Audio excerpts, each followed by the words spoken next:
Hey, hey, hey!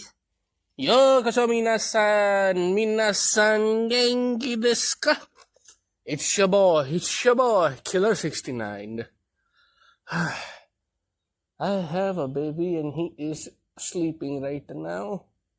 The baby is sleeping peacefully and I'm at the roof.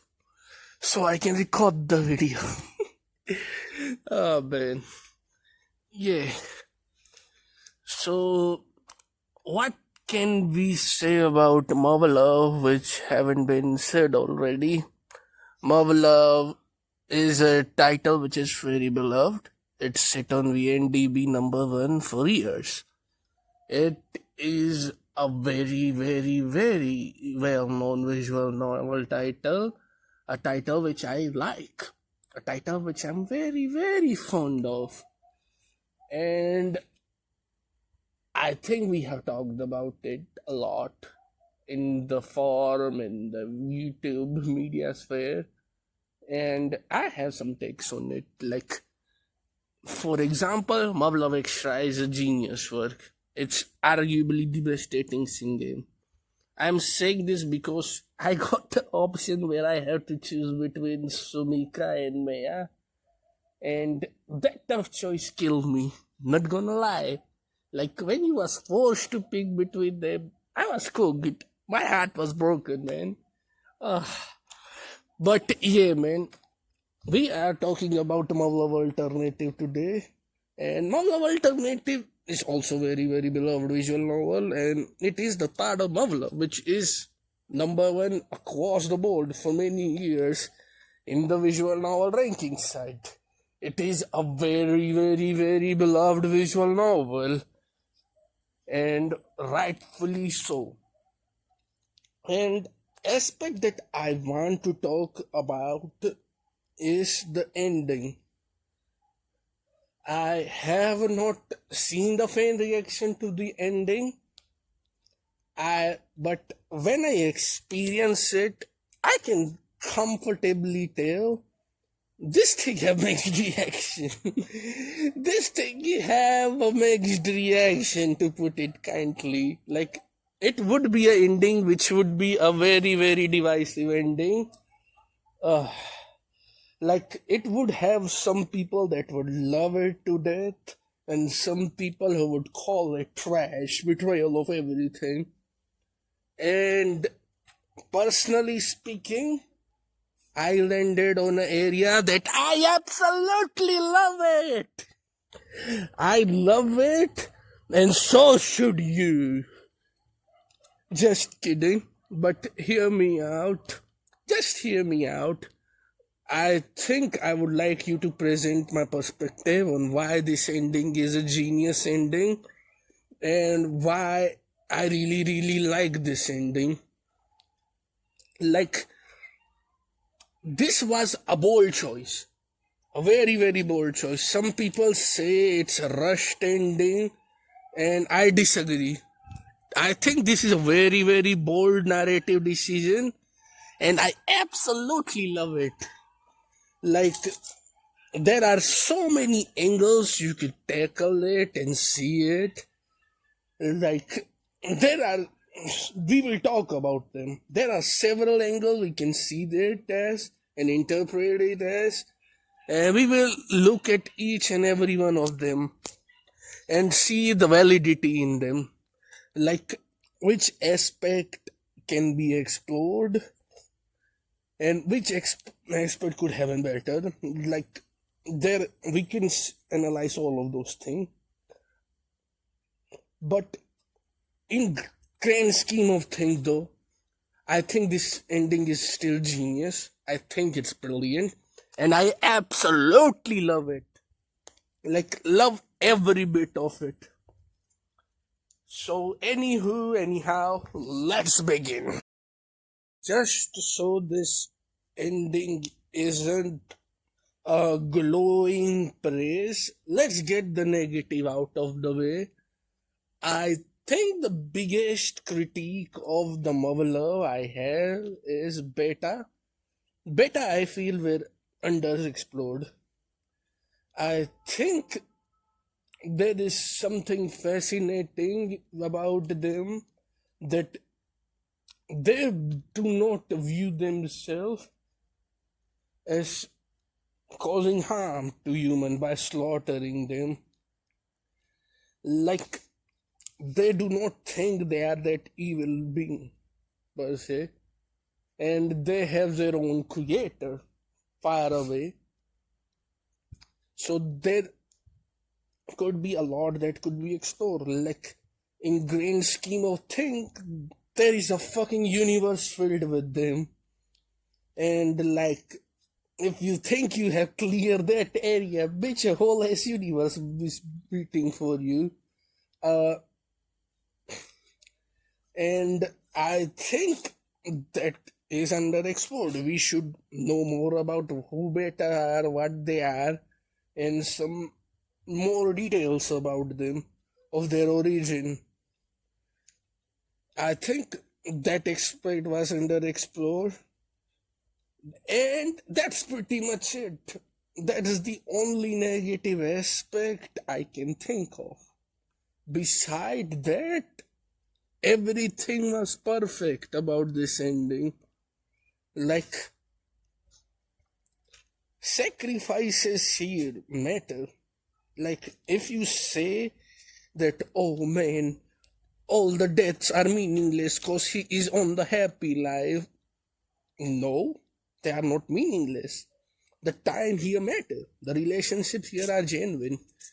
This is a part of history that happened, and which will be sticking with us. We see this moment of history, and them people will be dead.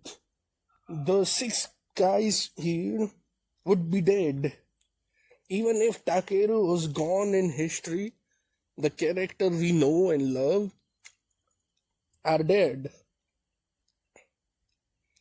Like Chizuru, Ayamine, Mikoto, Miki, Meiya, they are all dead. Even without Takeru. And you know who they are, what they stand for. And they will be dead even without Takeru on those timelines. And it should matter why they are dead to you. Just because Takeru is in better place right now, their death meaning should not be reduced per se. Like, there is still meaning behind why it is the way it is. Like, yeah, there is a timeline in which a better world is there for Takeru, sure, but at the same time, this world is real. This world happened, and it matters. Just because we are in a better place and memory is gone, that doesn't change what happened in this world. This thing better. You was here for it. You experienced it. You were the main character here. And you saw what happened. You saw through all this trial and tribulation. Anyway, let me talk about the shit that matter. Why this ending matter to me. Why this ending is genius to me. I will talk about those aspects now. I think the consistent thing in Muv Luv Alternative is the spirit of warrior and the duty and the obligation of duty which everyone have here. That grandma in Unlimited represent that feeling. That feeling of dying where you were born. Dying with pride. Dying because you have to. You choose it that way. To have destiny of your death in your hand. That if I am gonna die, I will die here. Either through your own choice or die in battlefield to protecting the thing that matter. And you will fight till the final beat. You will fight till the last bit. You will fight tooth and nail for every aspect. You will fight for it, for things that matter. You will put your life in your line because this war is your duty. And you have to protect people who are precious to you, and these comrades are your everything. Like the reason you are fighting this war is because of your bond with your comrades. This is the reason you are fighting. Have to fight for them, and you are fighting to protect them till last and every bit. And to certain extent, it's understandable. This is a life and death world where everything is on the edge, is living on the edge moment, essentially, where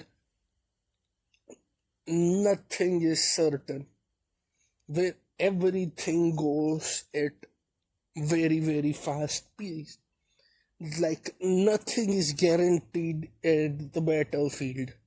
You can die any moment, and it's understandable why this mindset is there to fight at every aspect, at very, very last bit of your life, and not have uncertainty. This is very crucial. To not have uncertainty when you put your life on the line and when you take down things that matters to you for the mission, when you do heinous shit because of mission, like when your life is on the line, you will run and fight tooth and nail.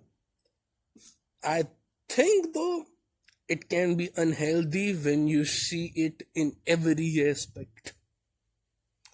It's fine to fight till end when you are in life or death situation. But I think it's also important to come back home, to hope to come back, to love, to meet your close one, to return home. That also matter. That matter a lot too. And when you live life as a zero-sum game, like where pride is the only thing that matter, you will lose sight of something. You will lose sight of things that matter, like Sagiri, where he killed his own citizen because of the toxic obsession with pride. Like pride to some extent matter.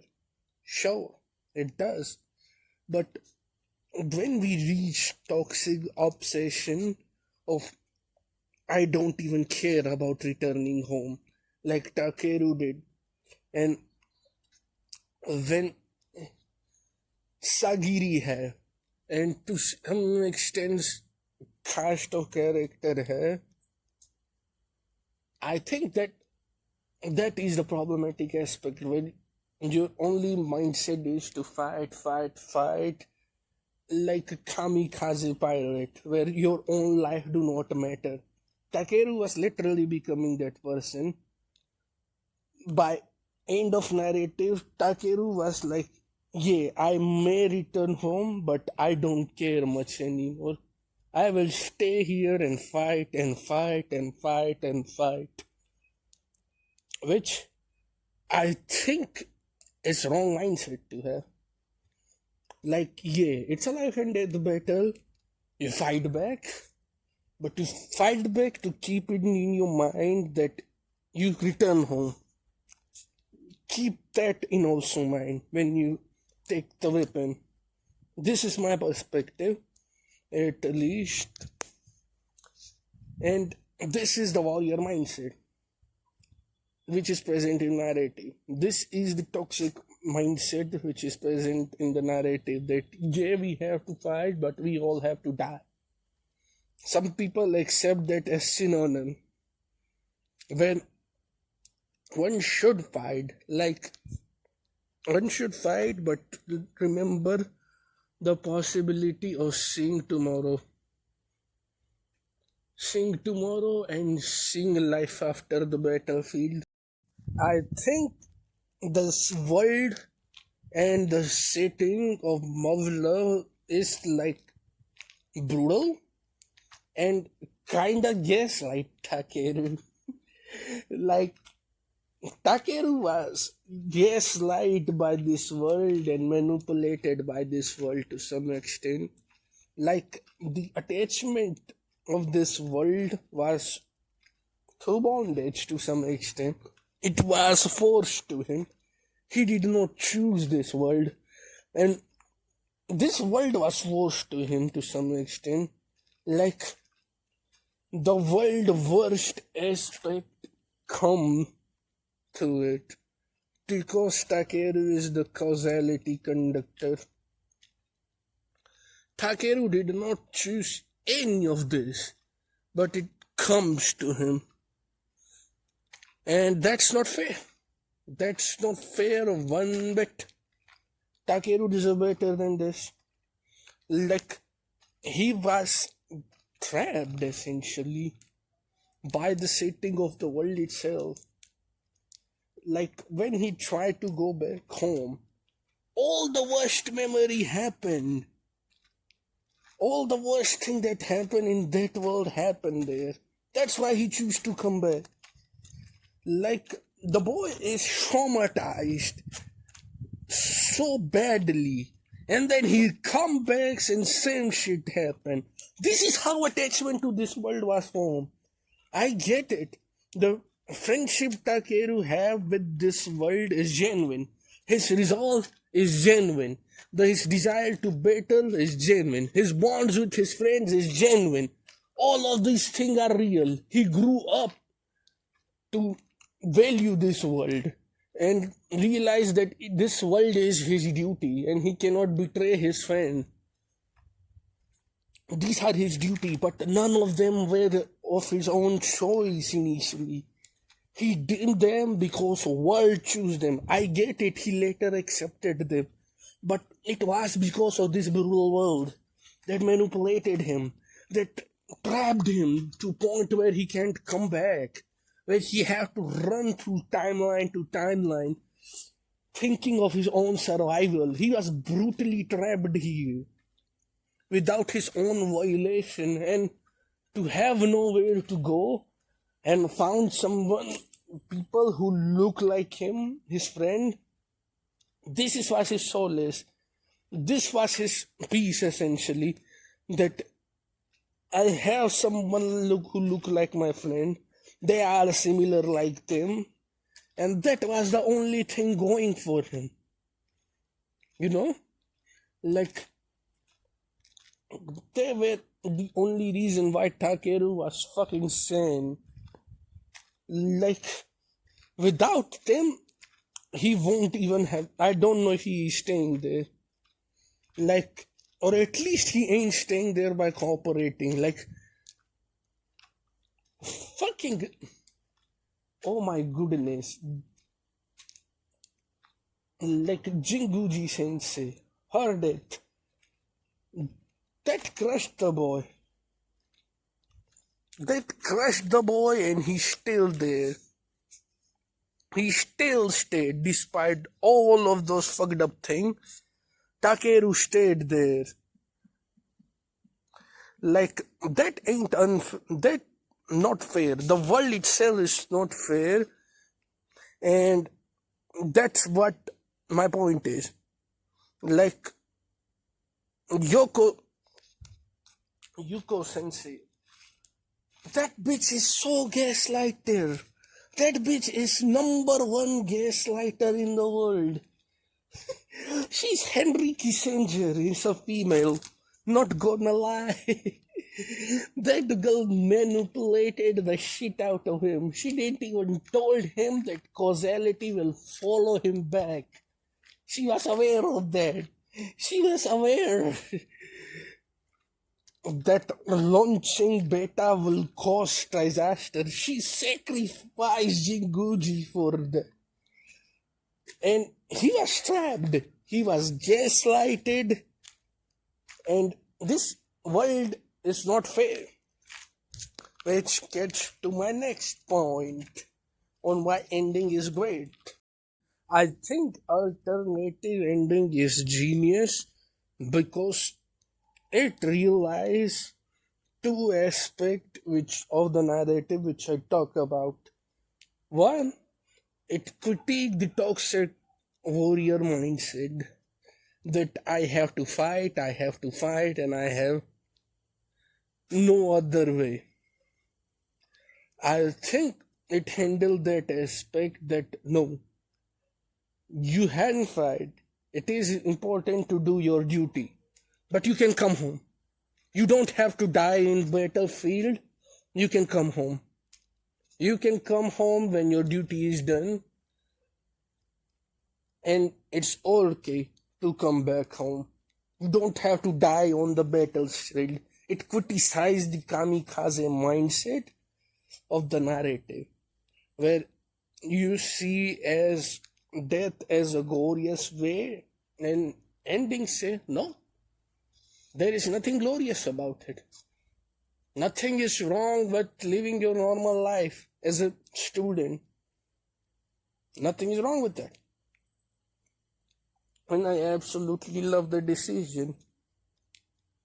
And most importantly, this world is fucking unfair, and that boy should leave. Like, he is gaslighted, manipulated by the tragic events in this world and have his no choice of his own. Like, yeah, he later formed bonds with them and become the brave warrior we know and get humbled. But he was fucking thrown in this world, and like, he have no choice. He have no choice in what he could have done. When he returned to the world, there was causality going on. Fate was brutal to him, and now speaking of fate, let's talk about another aspect. This isn't my own point, but it's the point that my friend told me.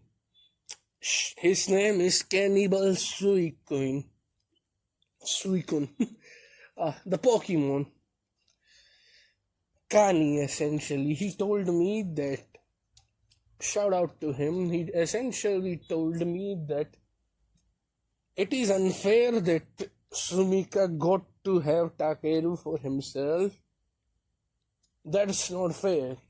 And the setting should have been more like the extra one, where you have multiple choices, where every girl have a chance to win his heart. And I really like that aspect, that yes, Sumika does not got to keep him for himself. Now everyone to some extent have a chance to have Takeru with himself, which is a really, really good decision narratively to have. And yeah, I do not think it's rushed either. Like, I think it's rushed in a sense if you view it as should Muv Luv have explored its greater world building. In that sense, yes, you could say it's rushed, but in a micro level, as a journey of Takeru Shirogane, perfect ending. The boy can be boy, he can come back home. He does not need to be here because he was forced. And most importantly, he have done what he have to done. He have done what he can do, so he can no longer have regret on that. He can come back home now. He can come back home and relax and live life as a normal person. He does not need to die as a battle. He can live life as a child now. And that I found very, very powerful. And that's all, and I will see you all in next video. Nightmares creep while you and me repeat. This bittersweet heat is suffocating. I'm waiting and always hesitating. Kryptonite desires set my heart afire. Heart on fire. Set my heart afire.